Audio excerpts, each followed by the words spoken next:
Luke, not the best way to start the season, but let's look at the positives, and there are quite a few that you can take back. Yeah, it wasn't a bad performance by us. I think at times we were very, very good. You know, same thing sort of happened last year. We was ahead for most of the game, and then we come away and lost at the end. You know, if you look back to last season against Bath away, similar thing happened. You know, we played well throughout the game, and we ended up coming away losing. But I think that set us up for the rest of the season. And we had a good season last year, so you know, there's obviously it's a negative that we lost, but we can always take it as a positive and hopefully back up good performances coming. You know, Wasps are going to be there or thereabouts this season, so to take anything from here is probably something to cherish, I suppose. Yeah, of course. You know, we spoke into the change rooms, and losing bonus point away from home with a good side, you know, a solid top four side. You know, it's good. It's par. We had a chance, obviously, to come away a little bit better than that, but you know, we'll take it and build on it. Very strong first half though, and a lot of the basics you were doing very well.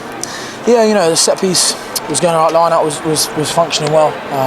Scrum, you know, there's a few little issues in there, but we can always go back and have a look at that. But now, I think first half was strong, and we'll go back and look at that and see what went well and see what didn't go so well. And get on to next week. Rob's just talked about them wrestling momentum off you in that second half. Is that something you felt as a team that they just upped their game a little bit at times? Yeah, I think so. They put us on the back foot quite a few times in the second half.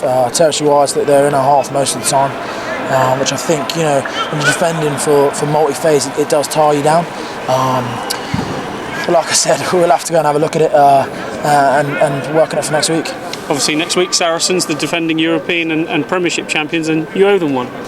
Yeah, you know, we played them in the final last year, which was massive for the boys. Didn't have such a good first half, so you know, it's our own pitch. We always play better our own pitch, and we'll take the positives from this game and hopefully put in a good performance next week for the fans. The only side to win at Sandy Park last season, is that another driving factor for you guys, that you know you want to make home a real base like it has been? Yeah, you know, like you said, they beat us last year. It was another close game.